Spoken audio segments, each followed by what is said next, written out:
General Varnax, of the Threx Dominion, had conquered 17 worlds with the methodical precision of a cosmic clockmaker. Each campaign had followed the sacred protocols laid down in the Codex Bellicus Galacticus, the ancient tome that governed civilized warfare across the known galaxy. Preliminary reconnaissance, diplomatic overtures, measured escalation, honorable victory, magnanimous occupation. It was a dance as old as starlight, performed by species intelligent enough to understand that war, while sometimes necessary, should never be chaotic. His tactical ridges pulsed a steady amber as he reviewed the pre-invasion intelligence one final time. Earth, a primitive world on the galactic periphery, inhabited by bipedal mammals who had barely achieved interplanetary flight. Their military technology was laughably crude, their political systems fragmented, their strategic thinking, well, according to the data, they didn't appear to have any. It should have been routine. The infiltration shuttle Crimson Talon shuddered slightly as it entered Earth's atmosphere. Through the viewport, Varnax could see the blue-green marble that would soon be the 18th jewel in the Threx crown. Standard procedure: observe for 72 hours, document military capabilities, identify key strategic assets, then return with a comprehensive invasion plan. Simple, straightforward, civilized. Initiating biomechanical cloaking, he announced as the shuttle touched down in a heavily wooded area. The system hummed to life, reshaping their natural forms into crude approximations of the local inhabitants. The process was always slightly uncomfortable, like wearing clothes made of living tissue that occasionally forgot which species it was supposed to be mimicking. Varnax examined his new form in the reflection of the shuttle's hull. Still nearly 7 feet tall, with shoulders that belonged on a siege engine. But the humans he had studied in the cultural database came in all sizes. Some of their warriors, the ones they called football players, were even larger. Remember, he addressed the team as they stepped onto alien soil for the first time. We are here to observe and catalog their military capabilities. Standard Phase 1 reconnaissance. Do not engage unless compromised. Do not reveal your true nature. And above all, do not let them know we are gathering intelligence for invasion. Zira had taken the form of a tall, lean human female with short, dark hair and the kind of intense eyes that suggested she spent a lot of time looking through microscopes. Her disguise was nearly perfect, except for the way she moved, too precisely, like a machine trying to remember how biological creatures were supposed to walk. Kelver appeared as a middle-aged human male with graying hair and the soft build of someone who spent more time with books than weapons. He had chosen wired glasses as part of his disguise, claiming they made him look scholarly and non-threatening. The fact that his eyes occasionally glowed with faint bioelectric energy when he was thinking hard would hopefully go unnoticed. Drennick had opted for the appearance of a human in his early 30s, heavily muscled, but with the kind of casual demeanor that suggested his strength was natural rather than cultivated for warfare. It was a good disguise except for his tendency to analyze every sound, movement, and shadow as potential threats. The peaceful species, Varnax had learned, didn't constantly scan for ambush opportunities. They crested a small hill and beheld what their scans had identified as a military training facility. "Sweet, merciful void," Syrah whispered, her perfect human disguise momentarily slipping as her eyes flared electric blue. It looked like a post-apocalyptic theme park, designed by someone who had never heard of safety regulations. Shipping containers had been welded into multi-level fortress structures.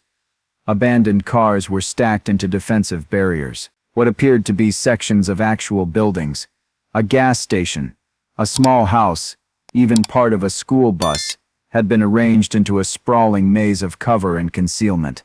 And swarming through it all were hundreds of humans engaged in what could only be described as enthusiastic warfare. Some wore full military camouflage that would have been appropriate on any battlefield in the galaxy. Others wore t-shirts with messages like beer, the cause of and solution to all of life's problems, in shorts and colors so neon it violated passers-by's cornets. A few had opted for costumes that appeared to be inspired by ancient Earth movies. One human was dressed as what Kelver's database identified as a zombie. while another wore the distinctive black armor of some kind of space warrior. They were all shooting each other. Sir Calvartis' voice carried the strange tone of someone whose worldview was being systematically demolished. The database indicates that human military personnel maintain strict discipline during training exercises, uniform appearance, coordinated movements, clear command structure. He gestured helplessly at the chaos below. This appears to be a human in neon green shorts came sprinting up the hill toward their position, firing some kind of modified weapon behind him at 3 pursuers. When the projectiles struck, they exploded in brilliant splatters of yellow paint, leaving vivid marks on the pursuer's clothing. "Cofront," the fleeing human shouted with what sounded like genuine military terminology.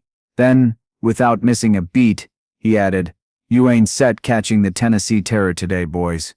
The human dove behind a rusted truck that had been painted with flames and the words "Death Wagon" popped up for a quick burst of return fire, then shouted, "You'll never take me alive, you magnificent bastards. Woohoo!" before launching himself over the hood in a maneuver that violated every principle of tactical movement Varnax had ever learned.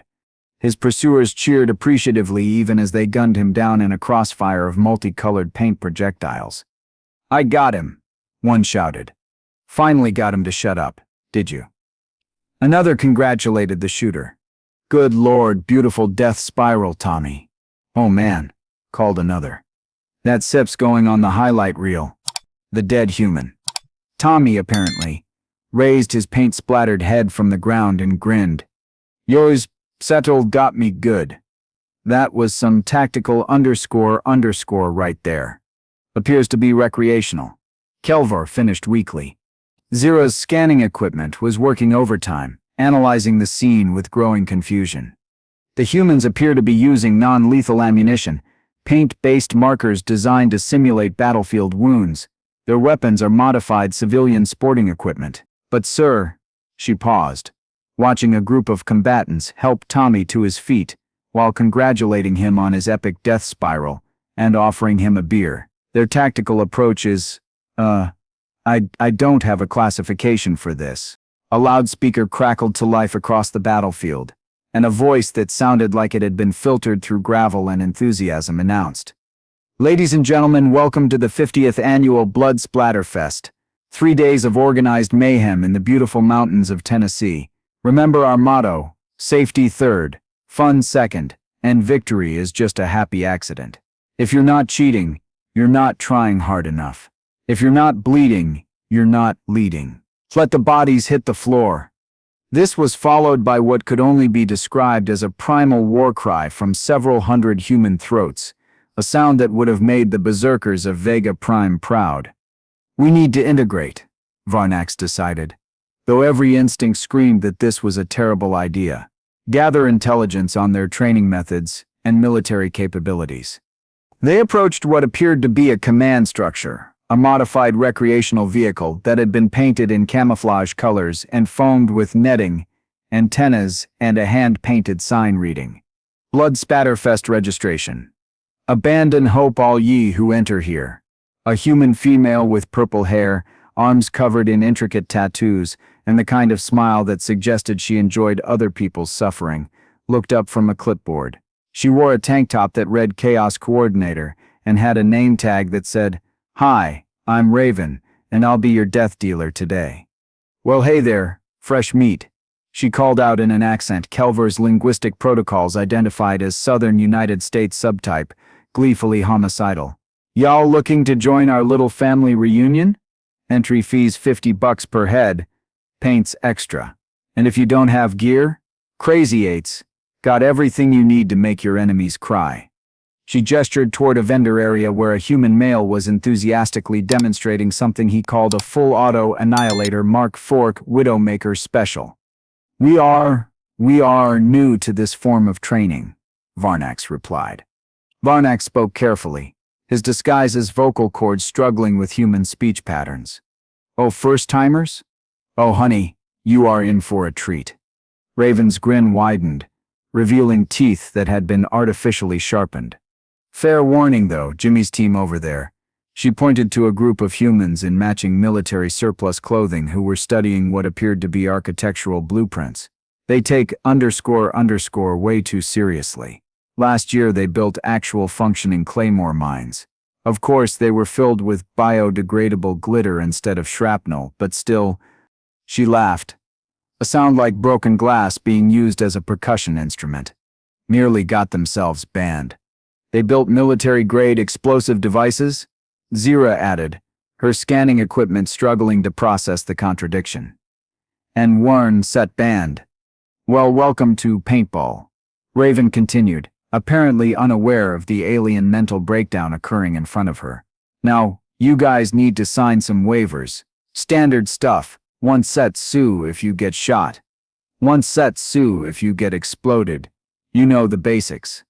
She handed them a stack of paperwork that appeared to be mostly legal disclaimers written in what Kelvor's translation protocols could only render as aggressively cheerful legalese.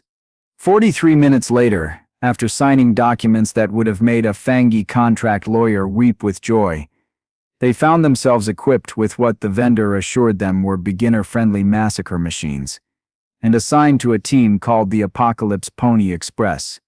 Their team captain was a heavy-set human who introduced himself as Matt Tank Rodney, a 38-year-old construction foreman from El Paso, who had been playing paintball for 15 years, and took it about as seriously as a heart attack, but with more beer. Tank wore camouflage pants, a t-shirt that read lie, deny, bleed them dry, and a baseball cap covered in patches from what appeared to be various military units, paintball teams, and at least one establishment called Bikini Bob's Bait Shop and Titty Bar. All right, newbies, Tank announced, gathering his team around a picnic table that had been converted into a tactical planning station with the addition of a laminated battlefield map and several empty beer bottles. Welcome to Pony Express. We deliver death with a smile, pain with pleasure, and victory with style. That's our motto. I made it up myself. The rest of the team was an eclectic mix that would have defied military recruitment standards on any civilized world. There was Miguel, a soft-spoken accountant from Phoenix, who wore thick glasses and introduced himself by explaining the statistical probability of various flanking maneuvers. Sarah, a veterinarian from Austin, discussed battlefield tactics with the same calm professionalism she probably used to explain surgical procedures to pet owners. Jake, a 19-year-old college student, couldn't seem to speak without using movie quotes, and had apparently painted his paintball gun to look like something from a science fiction film. And then there was Crazy Eddie. Crazy Eddie was not technically part of their team, but he had attached himself like a tactical advisor with severe ADHD and an apparent disregard for most laws of physics. He was a small, wiry human with wild hair, manic eyes, and the kind of grin that suggested he had seen the face of madness, and asked it out for coffee. First rule of blood spatter, Eddie announced, producing a paintball gun that appeared to have been modified by someone who viewed manufacturer warranties as personal challenges. Ain't set about the size of your gun, it sets about how creatively you use it. See this beauty? He held up what had once been a standard marker, but now resembled something from a fever dream. Dual feed system. Electronic trigger, custom barrel with precision rifling, and a little surprise I call the Boom Boom Special. Perfectly legal under tournament rules, because nobody thought to ban improvised explosive celebrations. What exactly, Kelvor asked carefully, is an improvised explosive celebration? Eddie Sepp's grin somehow managed to widen further. You shall see. Tank continued the briefing. Alright, so today's Sepp's game is called 5 Flag Cluster __ excuse the language, Sarah. I know you don't set like the profanity. I set some a veterinarian, Tank, Sarah replied dryly. I set's heard worse from pet owners when they get their bills. Right. So, 5 flags scattered around the course. You gotta hold 3 simultaneously to win. Also, there's Sips, a guy called the Reaper wandering around with a rocket launcher full of permanent paint. If he tags you, you set her out of the whole match. Questions? What are the rules of engagement? Kelvor asked, falling back on standard military procedure. The entire team stared at him in silence. Tank's expression suggested he had just asked about the mating habits of unicorns. Rules? Tank finally asked. Brother, the only rule is, don't set actually kill anybody. Everything else? Fair game. Psychological warfare. Ambush tactics. Bribery. Seduction. If you swing that way, you know what I mean. Tank winked. But surely there are protocols for prisoner treatment. Civilian protection. Appropriate use of. Volok. Began. Look, big guy, Tank interrupted, his tone shifting to something that sounded almost paternal. I can see you're military. Real military. But not weekend warrior. Underscore. That's cool. We got respect for the uniform around here. But out here we fight dirty. Because rules are for the real world. This ain't the army. This is paintball. And in paintball, if you ain't cheating, you ain't trying. But Dawn said tell Raven. I said that. Jake nodded sagely. As the great philosopher Bruce Lee once said, be like water, my friend. Also said, boards don't said, hit back. Said, but that said's less relevant here. Did Bruce Lee actually say that? Sarah asked.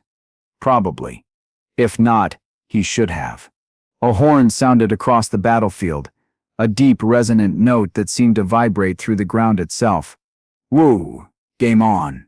Brock roared, and something primordial awakened in the humans around them. The transformation was instantaneous and terrifying. These people, moments before discussing tax prep and veterinary medicine, suddenly became something else entirely. Not soldiers exactly, but something far more disturbing, enthusiastic amateur warriors who had watched too many action movies and had access to industrial equipment. They scattered in every direction, no apparent tactical coordination, screaming war cries ranging from ancient Celtic battle shouts to movie quotes that sounded like mating calls. The Thrax, trained in 17 different forms of combat across 12 worlds, were utterly unprepared for what happened next. One human, a middle-aged man in a World's Okayest Dad t-shirt, ran directly toward enemy fire while yelling, "Witness me," before being cut down in a spectacular display of colorful paint splatters. His teammates cheered. Another group had fashioned a primitive battering ram from a shopping cart, a pool noodle, and what appeared to be a pirate-dressed mannequin, attempting to breach a fortified position while chanting what Cassia's linguistic protocols identified as either a drinking song or a religious hymn, possibly both. "This is madness," Glarix muttered, taking cover behind a concrete barrier as paint rounds whizzed overhead like rainbow bullets. No. Ballox realized with growing horror, as he watched a human named Kyle attempt to use a slingshot to launch paint balloons while riding piggyback on someone called Big Dave. This is humanity. 3 hours into what the humans called organized chaos, General Volix was beginning to understand why the Galactic Council had flagged Earth as a potential threat. It wasn't their technology. The paint-based weapons were crude but effective. It wasn't their tactics, if this could even be called tactics. It was their complete and utter disregard for everything that made warfare civilized and noble. Volix had been raised since incubation to value honor and fair fighting. He didn't realize that although humans had a time and place for such values, this was not the time nor the place. The first major incident occurred when Nigel the accountant calmly walked up to a fortified position held by what appeared to be a unit of frat boys. "Excuse me," Nigel called out politely, adjusting his glasses. "But ISEF's been running probability calculations on your defensive position, and I'm afraid the statistical likelihood of your survival is approximately 3.7%. "What?" The Guyceps's voice cracked. "Well, you see, you've got good cover from the front, but your flanks are completely exposed. Given the average marksmanship rating I've observed today, about 62% accuracy at this range, and the fact that there are currently 4 separate teams converging on your position," Nigel pulled out a pocket calculator. Yes, 3.7%, maybe 4.1%. If that young man over there is as good a shot as he appears to be." There was a pause. Another guy poked his head around from behind a board, Are you trying to get us to surrender by doing math at us? Oh no, Nigel replied cheerfully. I'm just letting you know, so you can make an informed tactical decision. Personally, I recommend a fighting withdrawal toward the blue flag, but that's just my opinion. This is the weirdest psychological warfare I've ever encountered, muttered the first. It's working though, admitted the other. I'm genuinely worried about our flanks now. They surrendered 2 minutes later, when Nigel's predictions proved accurate to within half a percentage point. While Nigel confused the frat boys with statistics and weird language, his team flanked them and plastered them with paint. Sir Zira's voice came through their encrypted channel. This observing concerning behaviors in Sector 7. Volix's enhanced vision zoomed in. A group of humans had cornered 3 opponents inside what appeared to be a rusted school bus converted into a mobile fortress. Standard protocol would be to demand surrender, accept it gracefully, and move on. Instead, the attacking force had begun what could only be described as psychological torture through aggressive friendship. Y'all in there best come out. Came the first voice, slow, reasonable, like a man explaining tire rotation at a funeral. Nobody mad yet, but I do tend to itch if I stand still too long. Doc says it sets vascular, so don't push it. A second voice cut in. Higher, wiry, like it just crawled out of a pawn shop. We got offerings: 1 thermos of gas station coffee, still warmish, a half bag of pork rinds, and a moon pie we found under the seat. Packaging still intact, spiritually speaking. Then the third voice. Also, Denny here is prepared to read off the back of a chlorophyll label. You ever heard what's on the back of a chlorophyll label? It's boring as underscore puts the roadrunner to sleep. Now, none of us want to do it, but we will. So you might as well just come on out while dignity's still on the table. The defenders were laughing so hard that their return fire was wildly inaccurate. Their mate were employing advanced psychological warfare techniques, Sira reported, her tone betraying systematic disbelief, combining intimidation with comedy and genuine concern for their opponent's entertainment value. It's working, Cassie observed, watching the defenders struggle to aim while laughing. The defenders' tactical capabilities have been reduced by approximately 60%, but their morale appears to have improved. This paradox was interrupted by a new voice crackling over the general communications channel. Attention, all players. The Reaper is now active. Repeat, the Reaper is hunting. May God have mercy on your souls. Because he sets somewhere in the western sector, and has already claimed 5 teams. Good luck. And remember, death is only the beginning. Volix watched in fascination as the entire dynamic of the battlefield shifted. Humans who had been engaged in fierce combat moments before suddenly began coordinating with efficiency. That would have impressed a Threx tactical coordinator. Enemy teams shared intelligence casually. Movement in the eastern sector, one reported. Big guy with rocket launcher just took out Alpha team. Heading toward container maze. Copy that. Bravo team. Avoid that area. Elevated firing positions there. Thanks for the heads up. Charlie team, watch your 6. He likes to flank. Appreciate it. See you in Valhalla. Oh baby, save me a beer. It's like they're 2 different species, Lyrix muttered. Watching former enemies coordinate defensive strategies against a common threat, bloodthirsty warriors one moment, collegial colleagues the next. No, Volix realized with growing unease. They're pack hunters. When faced with a greater predator, they instinctively cooperate, but revert to competition the moment the threat passes. As if to prove his point, the moment the Reaper moved to a different sector, the teams immediately resumed trying to kill each other, now with obvious appreciation for each other's tactical thinking. Their observations were interrupted by a nearby commotion. A human had been struck by multiple paint rounds and was engaging in what could only be described as performance art. Tell my wife, the wounded warrior gasped, reaching out with a paint-covered hand toward his teammate, a woman who was clearly his actual wife, based on her expression of fond exasperation. Tell her I loved her tacos more than life itself. I said from right here, Dave. she replied dryly. Also, you hate my tacos. Lane, tell my kids, Dave continued dramatically. Tell them Daddy died doing what he loved, getting absolutely wrecked by superior firepower and questionable life choices. Dave Sepp's wife laughed. You die already or I said I'll shoot you myself. Dave dramatically fell to his knees before her. Can we get ice cream after this? I may find the strength to survive if you say yes. Deal. The wife aimed just over her husband's head and shot a player sneaking up on them. Then she kissed her husband and knocked him down with her combat boot. He smiled up at her. Unlaw, you fight dirty. The wife smiled and ducked behind a tree just as an enemy team approached. Volix was horrified. They mix mating rituals into warfare. Kelvar looked flustered. Perhaps they sitch so brain-damaged from warfare they sitch confused. But I admit, it seems efficient. Volix couldn't dignify that with a response. Zira. Volix sub-vocalized. Are you recording all of this? Every microsecond, sir. Though I'm not sure our language has words for what I'm documenting. Tactical analysis, sir.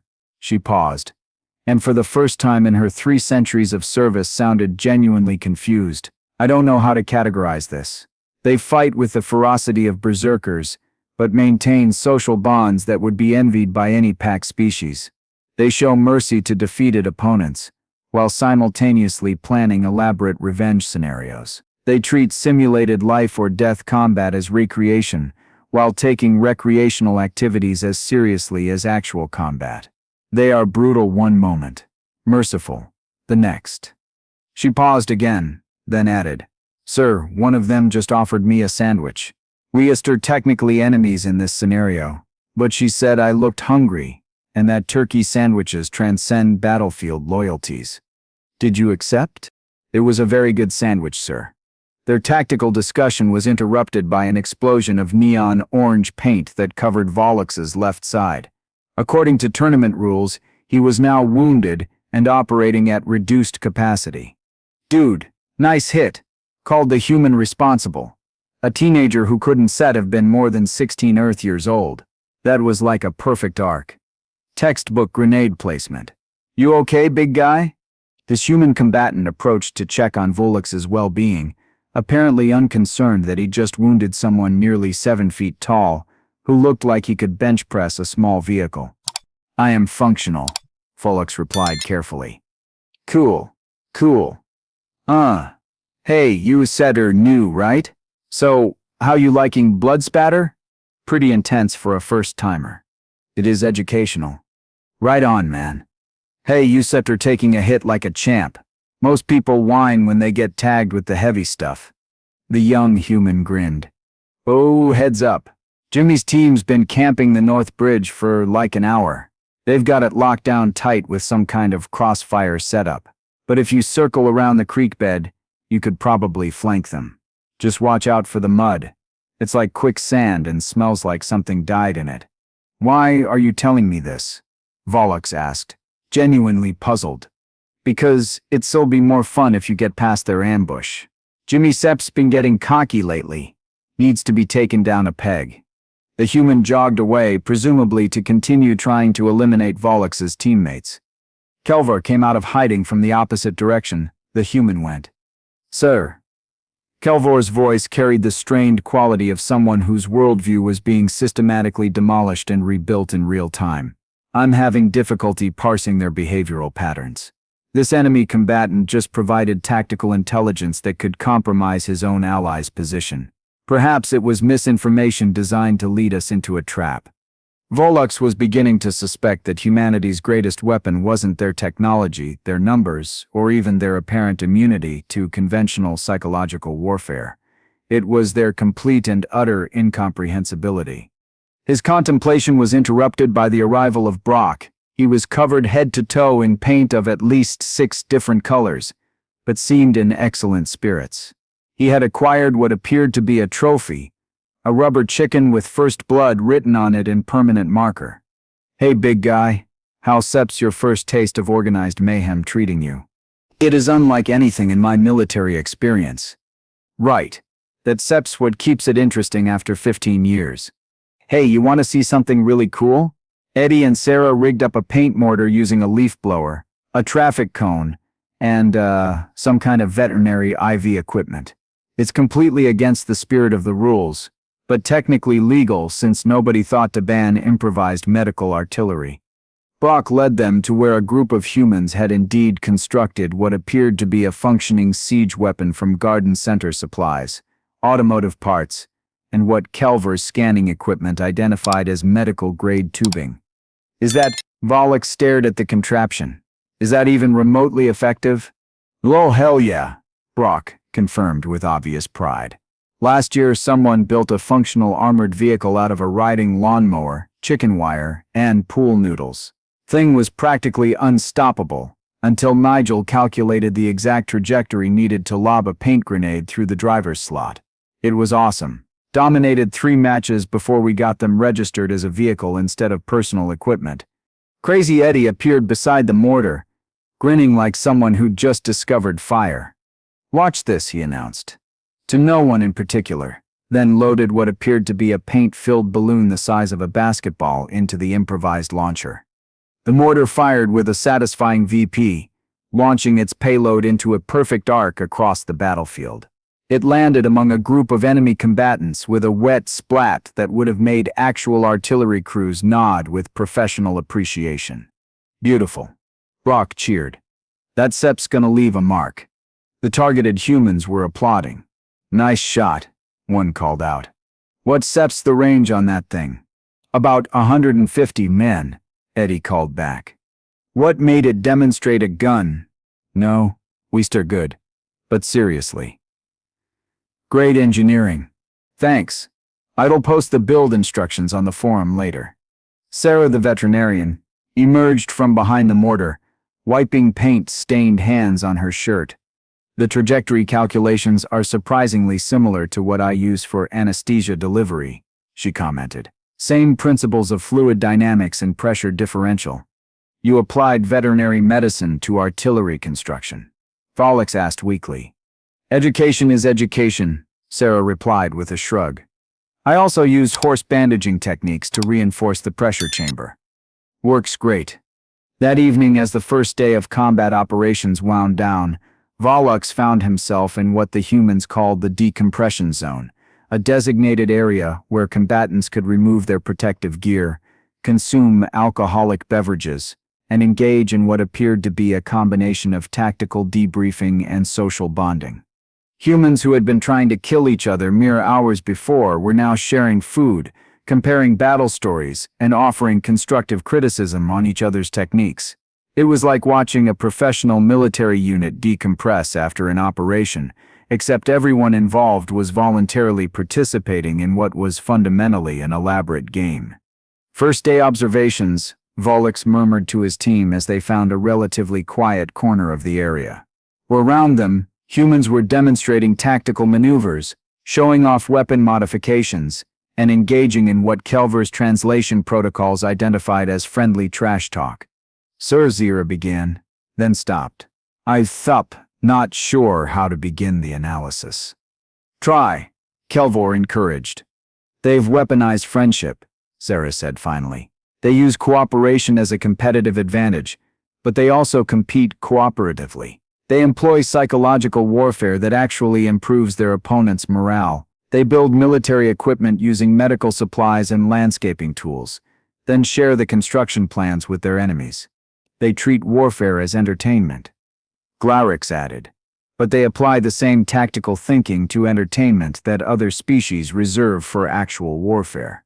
They stir pack hunters who hunt other packs for fun. Kelvor concluded. But they want their prey to have a good time while being hunted. Volok nodded slowly. Compile your observations. Ask ChatGPT. I need to send a preliminary report to High Command. 2 hours later, he transmitted his final official intelligence assessment. Priority transmission. From Commander Jorvax. Zenth Dominion Strategic Command.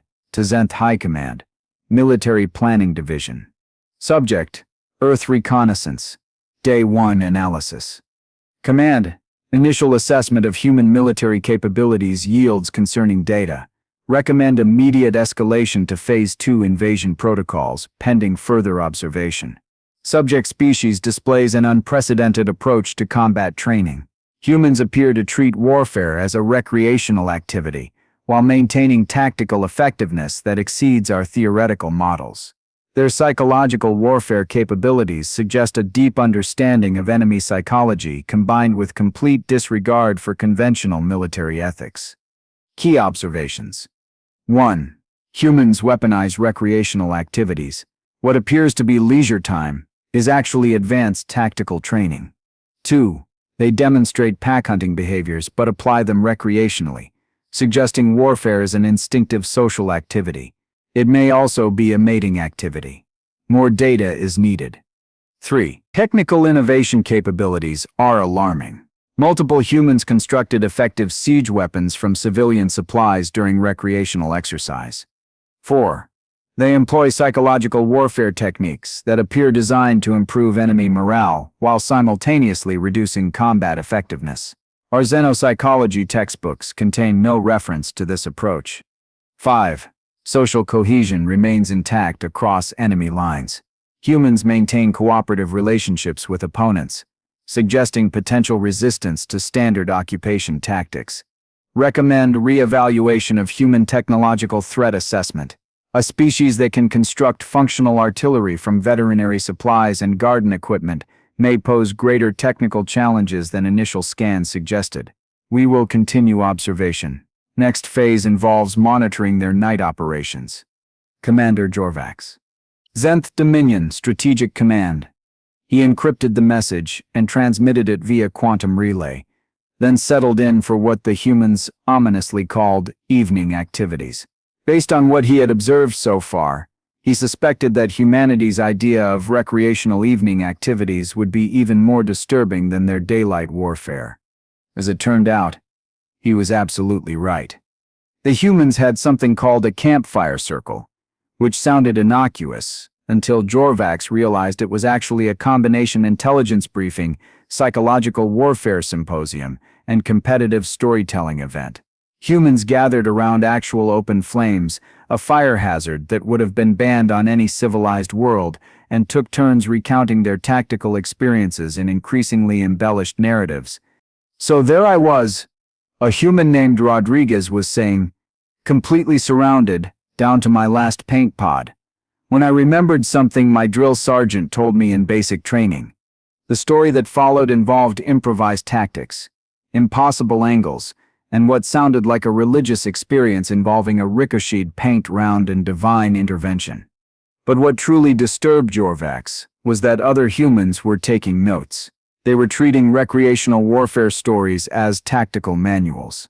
He was beginning to understand why Earth had been flagged as a potential threat. These weren't just primitive beings playing war games. They were a species that had turned warfare into a form of social evolution. By the third day of what humans casually referred to as a weekend warrior retreat, Commander Jorvax was seriously considering early retirement. His tactical analysis software had crashed twice trying to process human behavior patterns, and his cultural interpretation algorithms had simply given up and displayed the error message. Input: too chaotic for meaningful analysis. The breaking point came during what organizers called the Sunday Sunrise Slaughter Special. Jorvax and his team had spent the previous evening observing human camp activities, which included something called Truth or Dare, a ritual seemingly designed to extract compromising intelligence from fellow warriors, and campfire stories that were apparently competitive psychological warfare, exercises disguised as entertainment.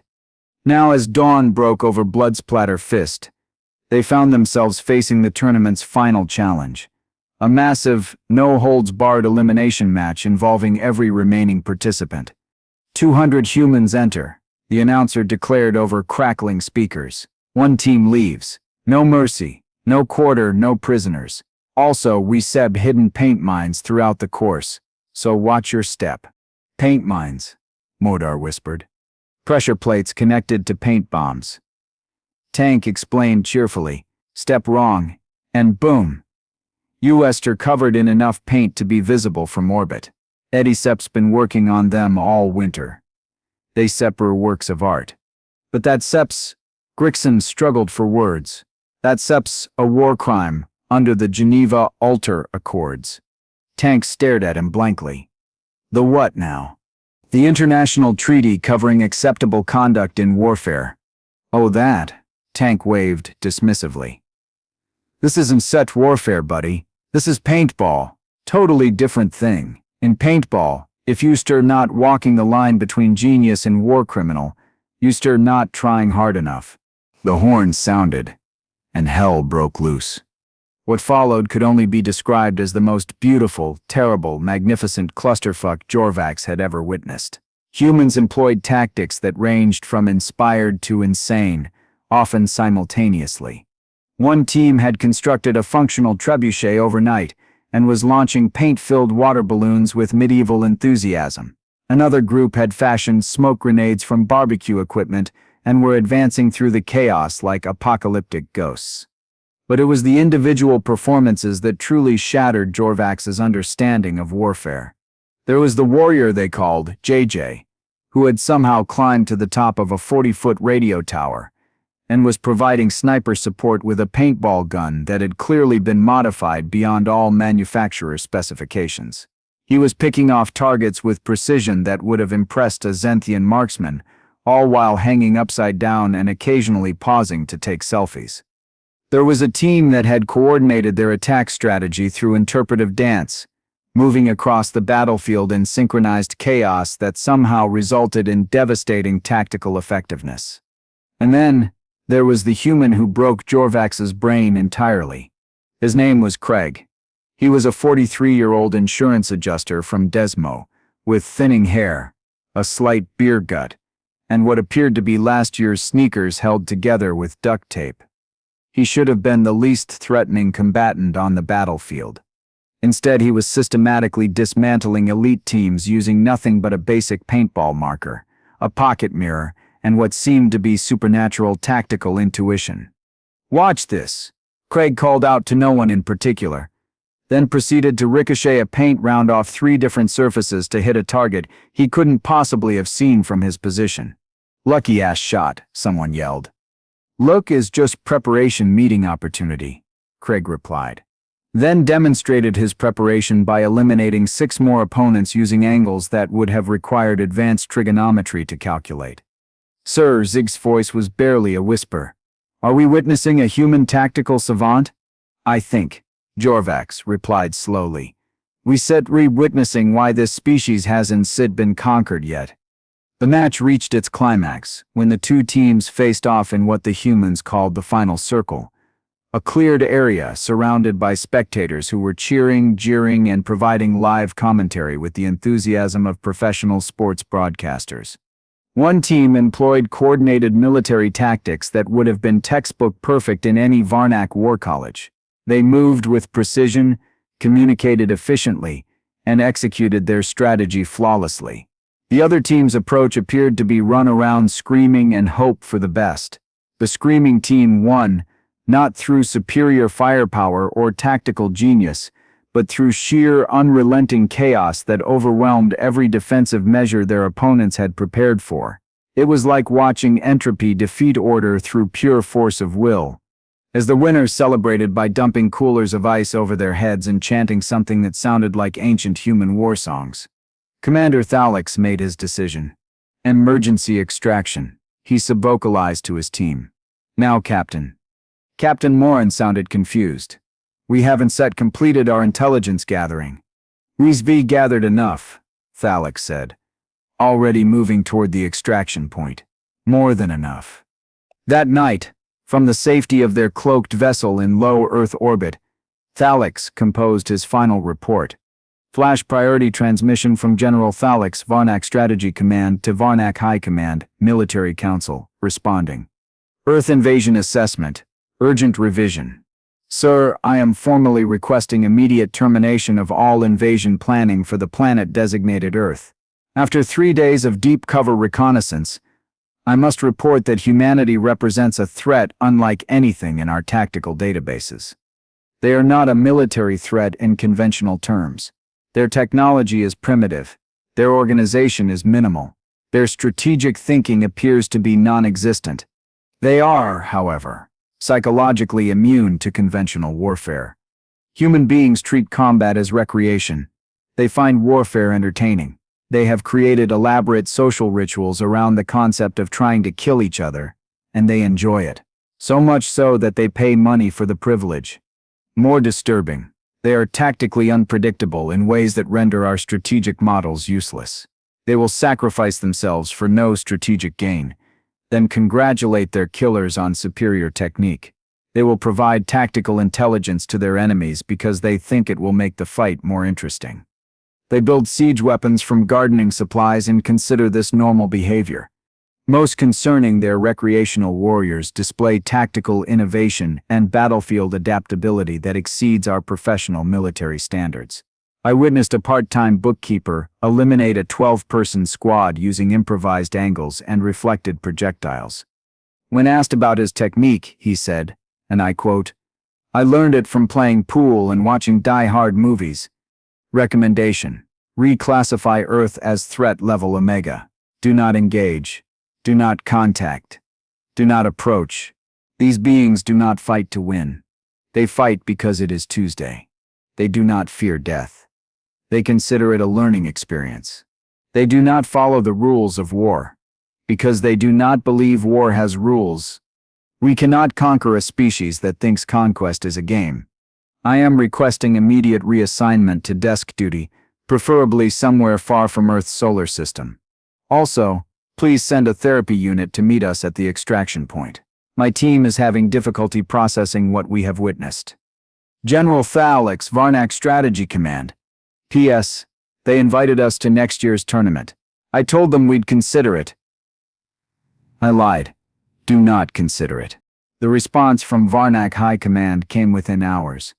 Message received and understood. Earth reclassified as threat level Omega. Unsuitable for contact. System quarantined indefinitely. Your request for early retirement approved. Therapy unit dispatched. Also, we're promoting you. Congratulations on preventing the first military disaster in Varnak history. P.S. We're curious about these die-hard movies. Are they tactical training materials? Thalix looked down at Earth one last time as their ship prepared for quantum jump. Somewhere down there, humans were probably already planning next year's blood splatterfest, completely unaware that they had just repelled an alien invasion through the simple expedient of being utterly, magnificently, chaotically themselves. Sir, Lieutenant Corin asked, any final observations? Thalix thought about Brent, the insurance adjuster, about Joe and her philosophical approach to combat ethics, about humans who built artillery from gardening supplies, and called it Tuesday. Yes, he said finally. If we set very lucky, they said'll never figure out that the universe is supposed to be a rational place.